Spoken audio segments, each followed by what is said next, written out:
What's up, guys? Thanks as always for supporting the show. It would mean a lot to me if you would take a second to scroll down and hit that subscribe button so you don't miss any more of our videos. Also, make sure you follow us all over social media so you don't miss any of our content or show announcements. All right, let's get into some mailbag questions for about 20 minutes, and then we'll get out of here for the night. Sound good? Let's do it. Everybody, ask your questions in the YouTube chat, and we will get to as many of them as possible. We're going to start out with one that was not specifically asked, but is the topic of all of the conversation in the chat right now, which is, was the Amen Thompson play where Jimmy Butler got hurt a dirty play, a reckless play, or a normal basketball play? It looked to me on replay that Amen Thompson just tripped over Draymond Green simultaneously with Jimmy Butler jumping. I thought it was just really just a unfortunate set of circumstances. I didn't think there was anything nefarious there. I have seen every single fan base. I shouldn't say every single because not every series has that vibe. There are some very comfortable series, but there have been like 4 or 5 different fan bases that I've seen that have bitched and moaned about the physicality nonstop. Tom Haberstroh had a little chart that he released today. If you look in my Twitter replies, someone sent it to me today, so you'll see it there. But that chart demonstrates that fouls are getting called in this postseason run at a historically low level, like a historically low level. So it's like this for everybody. The Pistons Knicks series is like this. The Lakers Wolves series is like this. The Warriors Rockets series is like this. Have you guys watched any of Celtics Magic? That series is a bloodbath. Like, all of these series are bloodbaths. This is just the way the game is being officiated these days. And even though that what happened to Jimmy is super unfortunate, like, I haven't seen anything in particular in the Rockets Warriors series that I'm not seeing in other series. And the reality is like, I'll just share a quote that LeBron had after the Minnesota game, after the win against Minnesota last night. He said, "This is what it's going to be like the rest of the series. Like, if you're expecting it to suddenly loosen up, if you're expecting the directive to come down from Adam Silver to say, hey guys, let's let him play, it's not going to happen. It's going to be a bloodbath. Everyone's got to learn how to play in that circumstance." Yeah, I agree. I think, and the point that I've seen some people make, and that people are making in the chat as well, is that it's a reckless play because of the general sort of over the top aggressive vibe that the Rockets have, as well as the refereeing, which is sort of which is true across the board, absolutely, but it's certainly letting a lot of physicality go, and those things might be true. I think those things are probably true. Like, that type of play doesn't happen if Amen Thompson isn't told crash the glass as hard as you possibly can, as much as you possibly can, right? But that also doesn't mean that it's a reckless or a dirty play. Exactly. No, you put it very well. Like, it's not too difficult to have this sort of thing happen. This was an especially bad one because of the timing. Jimmy was at the peak of his jump, and Amen fell into his legs, which basically inverted him into a horizontal state like 6 feet above the ground. Like, it was horrible luck, but all it really was 2 guys crashing. That's all it was. It just one guy crashed a little later and landed a little lower. And it's super unfortunate. Again, I'm hopeful that Jimmy's ready to go. My guess is that he's going to be kind of in a Steph type situation where he's wearing some kind of pad back there and just doing the best he can. But I mean, like, that's how it is. Like Rui Hachimura had his face messed up yesterday. He might be playing in a mask the rest of the series. Like, Kristaps Porzingis messed up his face today. Jason Tatum's got a messed up wrist. Like, everyone's beat to shit. This is a war of attrition, guys. That's how this stuff goes. 100%. Another question about this game and the officiating: why doesn't Steph Curry get any calls? So I think Steph gets a poor whistle. I would agree on that. I think that Warriors fans are on to something there. I think that it's a little complicated in the sense that the Warriors play an extremely physical brand of basketball with their off-ball movement and cutting and screening. And so, for instance, like, I think where the ones that to me are egregious are like Steph's shooting a 3 and Fred VanVleet's pulling on his shorts. Like, that's a fucking foul. Blow the whistle. Like, what are we doing, guys? Like, there was one in the Rockets game right before the end of the regular season where Dylan Brooks like straight up tackled Steph on a 3 and it didn't get called. Like, those are the ones that I think are egregious that need to be addressed. The off-ball grabbing and holding stuff, that is literally a style of play that benefits the Warriors. Steph gets grabbed and held a lot, and the Warriors set 25 illegal screens a game. So like that, like the reality is that physical dynamic of the cutting and screening and moving actually favors the Warriors throughout those games. Steph just takes a beating, but he's addressed that by dramatically improving his physical strength. He's already one of the most conditioned athletes in the league. He wins that battle more often than not. That said, I think Steph should probably start kicking and flailing and flopping a little bit more on his threes because it's getting pretty outrageous, some of these calls that are going uncalled against him. Yeah. And I also think that right or wrong, probably wrong, but right or wrong, there's a difference in the whistle on a play where you are driving to the rim with the ball trying to score and when you're cutting off the ball. Great point. There's just a like the Lakers get a lot of calls because LeBron James is putting his head at the rim as often as possible, right? Like that's why they get a lot of shooting fouls specifically because they are downhill attackers. This team, the way their offense runs is much more movement based, as we've all talked about a million times. And the whistle is going to be different on an off ball cut than when you're at the rim with the ball. Is that right? Is that right? I don't know. I mean, maybe not, but that's true of, I think that is true of every team. Just the Warriors run the most type of this offense of any team in the league. I actually disagree in terms of the concept of driving because the Lakers are actually a team that doesn't drive to the basket much, or at least they used to before Luka. They didn't used to drive too much. This is literally it, guys. Foul disparity comes down to two things. How good are you at defending without fouling? And how good are you at grifting the other team into fouling? Like, you want to know why the Lakers shoot a ton of free throws? Because before the trade, it was Anthony Davis who flops and flails every single time he catches anything on the roll. And by the way, it's not from driving. Anthony draws his fouls through post ups and rolls. Like it's all like catches near the basket that result in those fouls. And then Austin Reeves, who's like incredibly quick and shifty. And what he'll do is like what Austin will do is like he'll drive to a spot and shoot like right as the defender's just running into him. And basically he's just very good at getting defenders out of position and drawing fouls in the mid range. And so then what you did is you swapped Anthony Davis for Luka. And Luka is one of the most gifted foul grifters in the league. And so as a result of that, Luka ends up bolstering the free throw totals. But what's interesting is the Laker free throw disparity hasn't been nearly as good since Anthony Davis left the team. You want to know why? Because they can't defend without fouling anymore. Because most of their ability to defend without fouling was predicated on Anthony Davis's rim protection. Like, guys, let's make it perfectly clear. Free throws are not handed out on a like fair basis, like before the game. Like, all right, here's your 20 and here's your 20. You are going to receive free throws based on the kind of basketball you play on both ends of the floor. That is the 100%. Only thing that is going to lead to some sort of difference in your free throw shooting. And by the way, guess what happened with Golden State? They made a trade for a player who is a notoriously good foul grifter in Jimmy Butler. Does it in a different way. He does it with a lot of pump fakes, and he does it with a lot of weird driving angles and finishing angles. Guess who's been third in free throw attempts post All-Star break? The Golden State Warriors, even higher than the Los Angeles Lakers. So literally, you got more free throws, not because Adam Silver made a phone call, but because you have a player on your team who's very good at drawing fouls. That is what it is. It's about the skill of drawing fouls and the skill of defending without fouling. That is what leads to free throw differential. Nothing else, guys. Like that's just how it works. Let's see one more question from this game, or maybe there's a couple actually. If Jimmy is out for game 3 on a rest basis, he's pain management. Let's say he's not out for the whole series, but he's out for game 3. Would you slot Kuminga in his spot? Would you try something radically different, like Draymond at the 4 and potentially post at the 5? Or what's the lineup change that you're making if Jimmy Butler is out? I'm almost certain he'll just start post.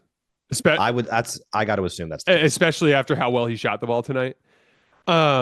Post battled. It's so funny. I Quentin Post. I think he's a good player. Me that too. Poor kid has no bounce. It's the craziest thing. When he gets around the basket, like he goes to jump and he doesn't get over a phone book. It's so funny. He's had a couple of rim attacks in the last couple of games that have been hilarious. But I think Quentin Post shooting is just an easy solution there to put him in at the 5. I do think we'll see a heavy dose of Kuminga if Jimmy Butler doesn't play. But my guess is that it'll be Quentin Post that starts.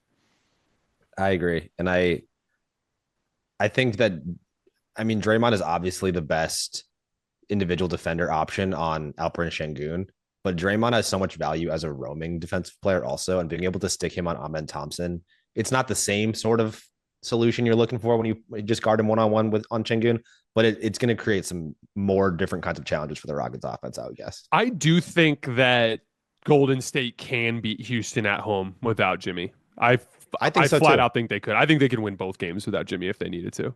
Like they're Yeah. a real rested, intense Golden State defensive effort at home can beat anybody even without Jimmy. Yeah, and the game was ugly tonight, but it's a weird game when a player goes out mid-game, and also they're without Brandon Pajemski. Yeah, Losing your second and fourth best player in the first quarter is going to throw your whole game plan completely out the window. absolutely. And like we were talking about connective playmaking with Amen Thompson, Yeah, that's literally Brandon Pajemski's role with this team. both of Yeah. them. Oh, exactly, exactly. Both of them are the guys that grease the wheels for this offense. 100%.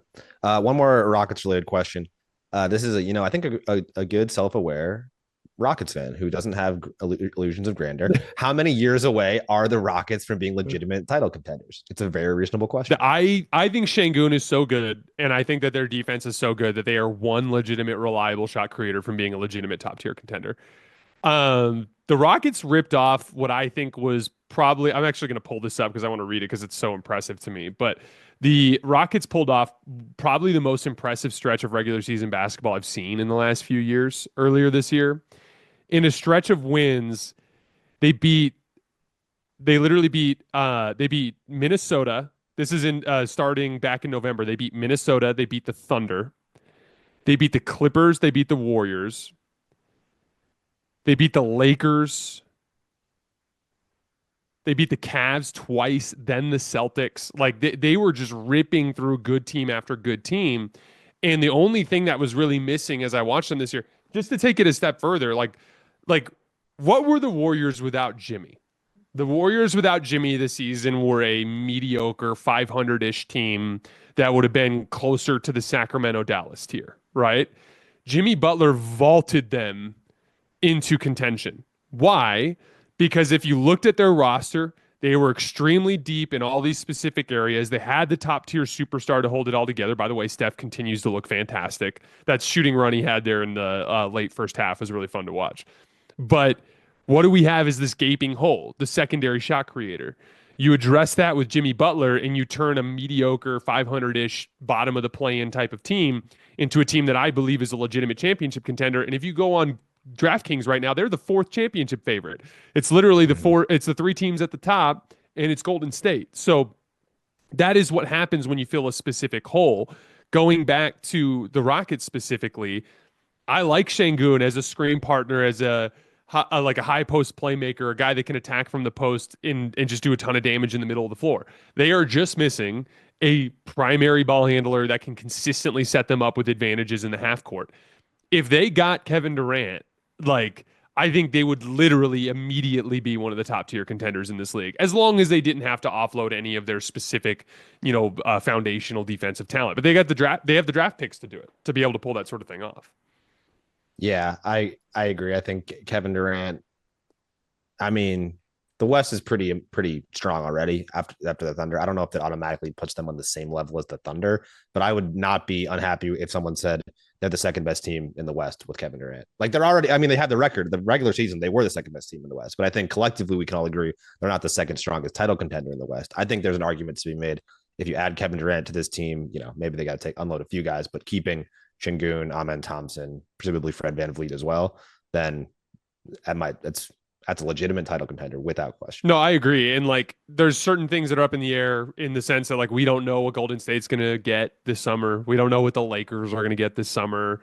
Right. Both of those teams will be legitimate like veteran minimum destinations. I think they'll like it's funny, you go back last year, they were like poor destinations for that sort of thing. And then now you go Right. this year and they're like legitimately good destinations for that sort of thing.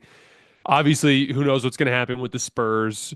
There are several teams that could move up or move down, but like Houston, I mean, I'd have a hard time not putting Houston second without not knowing what the Lakers and Warriors are going to do. I'd have a hard time not putting the Rockets second if they got KD. For sure. All right, let's do a couple more here. Many Knicks fans think Tibbs is holding the team back schematically.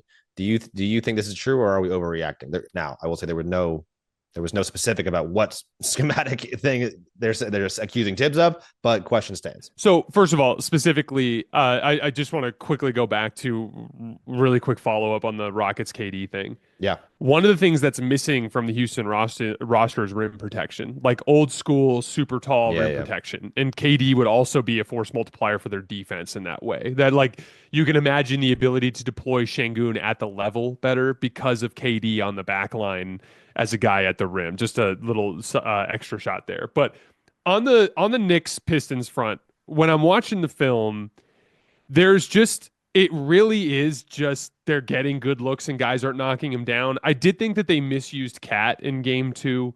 Yeah. The putting Tobias Harris on him and the way they were guarding him, it caused them to go away from Cat entirely instead of like the basic stat that I showed after our film session was that they ran 7 ISOs for Cat in game one and then they ran 0 ISOs for Cat in game two. But like it's really difficult for me to get hyper focused on specific tactical things when like a couple more guys knock down wide open catch and shoot threes that have been hitting them all season and you're in a really good position to win. And like I've heard people criticize the minute totals. Who's the guy on that bench that you like really trust to like play big minutes? Like this isn't Minnesota's bench. You don't have Naz Reid and Dante DiVincenzo coming off the bench. You've got some flawed players in there. I'm watching Jericho Sims. It's a little touch and Yeah, go when Jericho Jericho Sims is Sims. out there. You know what I mean? Like it's not exactly a situation where Tibbs has a lot of options to go to there in terms of lineup structure. The I do think that I would lean a little bit more into Cat and OG on the ball, just simply because even though Brunson's been fantastic and he's come on strong at the end of games, I think there is something to be said about being too heliocentric and it disrupting rhythm. That's become a little bit of a talking point in Lakers Twitter now, centering around Luka and his shot selection, specifically early in games, which was something that they adjusted in game two. You just have a better opportunity to get you like just put it simply. Your pathway to victory is not having Cade and Brunson have a one-on-one. You and I talked about this after game two. Cade's outplaying him to this point. Yeah. So Brunson's putting up giant numbers, but Cade has been controlling the flow of these games. So like your pathway is that you have the aggregate talent. You have the other guys that you can go to. And so it is on the coaching staff to make sure that they get Cat some of those face-up opportunities. Like he's so much bigger and stronger than Tobias Harris. He should be able to do more damage there. Fully agree. Lakers question: what are your thoughts on how the Lakers are managing LeBron's minutes? Do you think you're going to get diminishing returns with him at he's playing 40 minutes a game, he's having to fly around on defense? Are we worried about the minutes logged for LeBron James as the assuming the Lakers keep going in the playoffs? No, it's the playoffs. It's the Western Conference. You don't get to play Miami in the first round. Like you don't get to play Orlando in the first round. You have to play these like there's literally 7 championship contenders in the Western Conference. You know what I mean? I mean, if we don't include Houston, call it 6. Like it's just really, really difficult to pull back on LeBron's minutes when he's the defensive anchor. Like he's the Draymond, he's the communicator, he's the guy that's putting everybody in their spots, he's the guy that's flying around, he's their best defensive rebounder. I don't really see a universe where you can pinch LeBron's minutes down. And frankly, like I don't think LeBron wants to. I think LeBron wants to scale it up the way that he has to.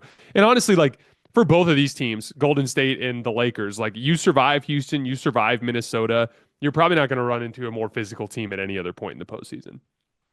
Yeah. Uh, if assuming, sorry, the Grizzlies had tough end of their season. If they decide and or Ja decides to move on and part ways, what would be a good destination for Ja? That's a good question.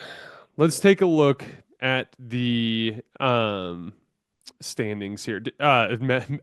What about Houston? Yeah, Houston could use him. I mean, personality wise, he fits. I feel like So OKC doesn't need a guard. Cleveland doesn't need a guard. Boston doesn't need a guard. The Knicks don't need a guard. The Lakers don't need a guard. Denver, that's a terrible fit. Indiana, terrible fit. Clippers don't need a guard. no. Minnesota doesn't need a guard. Milwaukee, is there like an insane job? They don't have the assets to pull that off. Orlando would be an interesting one. If Orlando's a good Orlando one. looked at it and they were like, okay, this Franz and Paulo thing, neither of them can shoot the ball well enough. But I mean, John Morant has similar Yeah. problems.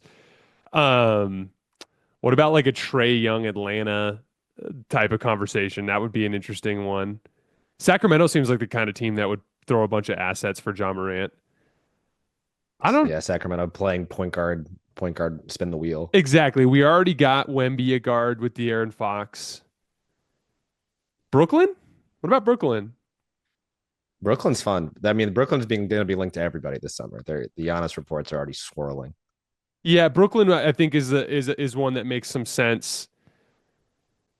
All these other teams, I don't even see why they would make some sort of move for Ja. So like if you're making a move for Ja, you got to feel like you're close enough that a move like that pushes you over the top. So like if you're Brooklyn, you can look at it like we have a better rim protector in Nick Claxton. Sorry, Jaren Jackson, you foul too much and you're a terrible rebounder.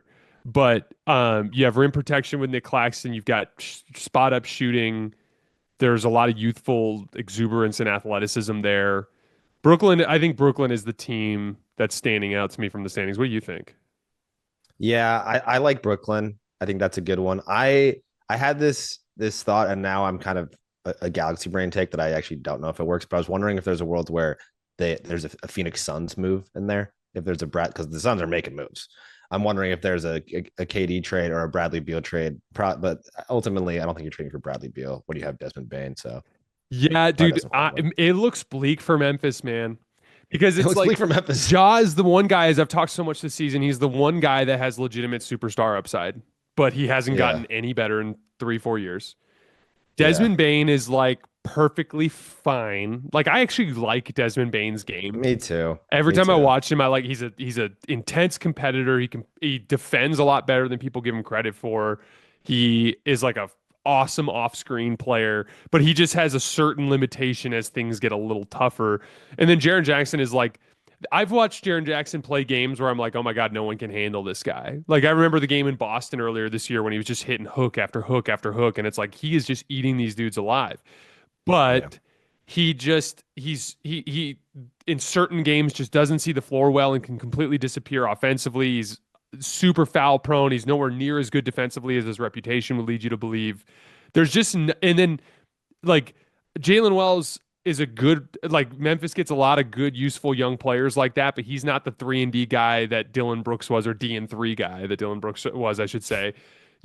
Brandon Clark, obviously that injury forces you to lean on Santi Aldama a lot more, but like even when they were fully healthy this year, they were consistently bad against the top teams in the league. So it's like I think it's I think you go into the summer if you're Memphis and you quietly shop everybody and you just start yeah, looking for the best possible deals and just kind of blow this thing up incrementally as the deals come around. There's going to be a team yeah. out there that could use Desmond Bain. Oh, agreed. I think Houston is that's a fun one. If they strike out, if they somehow don't get Kevin Durant, which it seems all signs are pointing to them getting Kevin Durant. But if they don't get Kevin Durant, I think taking a swing at Ja would be awesome. He's better than Jalen Green. Like Yeah, J- Jalen Green is like your textbook. If the pull-up jump shot's going, he's unbelievable. But if it's not going, then it's a complete adventure. yeah, John Morant brings some real like rim pressure playmaking ability that Jalen just yeah. doesn't bring. And he has his deficiencies as a player too, but he is a legitimately special last possession ISO Oh scorer. my God, He yeah, is dude. he is so good at that. Dude, if they that's what makes like the Memphis thing so tantalizing is if they could figure everything else out, like that ability to get into a close game where Jaw's just gonna beat someone off the dribble to his left hand and then just pop up off the floor from 8 feet and knock That down that floater that nobody can floater's guard. crazy, Like unguardable. like that upside is there. Just he hasn't become well rounded enough to be a good floor raiser the way that he used to be, and the team Right, itself is not talented enough in terms of two-way talent. right. All right, well, let's do one more question. We got a couple questions about this. Jason, what is your hair care? I have no idea because I this is my first time in my life having long hair. Um, I I my wife gets me like a real basic like curl cream thing that I use that she's in Nice. charge of. My wife also has hair of similar length, so we've been joking around that we have the same hair these days. But frankly, I'm still learning how to do it. Like I finally started using these headbands because it was getting out of control. I got sick and tired of having it flop around while I was trying to do the show. And then the other thing that's been driving me crazy, Jackson, is I wear this like headband when I'm playing now, like a big headband. And like I like Oh, will come off of a screen and like elevate into a jump shot, and a little piece of hair will come over and like hit me in the eye. And I'm like, all right, it's time to get a haircut. Like this is driving me crazy. It's not worth it if it's offering that's happened to additional me contests before. on the pull-up jump shot. You know what I That's how I know my hair when I that's how I know I need a haircut is when my hair gets I'm like, damn, mean? I just got hit. I hit myself in the eye somehow. That's not good. Yeah, exactly. I get like viscerally upset about it, but it's like you can't like I can't. It's not long enough to like put in a ponytail, and I don't let it get that Mhm, long. So like it's not one of those mhm. things where I can just strap it all back. I kind of just have to keep it under control. But good question. That's all we have for tonight, guys. As always, we sincerely appreciate you guys for supporting me and supporting the show. One other bit of news: I did record with my buddy Luke a podcast that covered the first three episodes of Andor. So if you guys are Star Wars fans, head over to Two Sons Podcast, and I have a link of it on my Twitter feed as well at underscore Jason LT. But you can get a reaction to the first three episodes of Andor. Otherwise, tomorrow morning we're gonna have a brief film session on the Celtics Magic game. And then right back to it tomorrow night, live on YouTube after the final buzzer. I will see you guys then.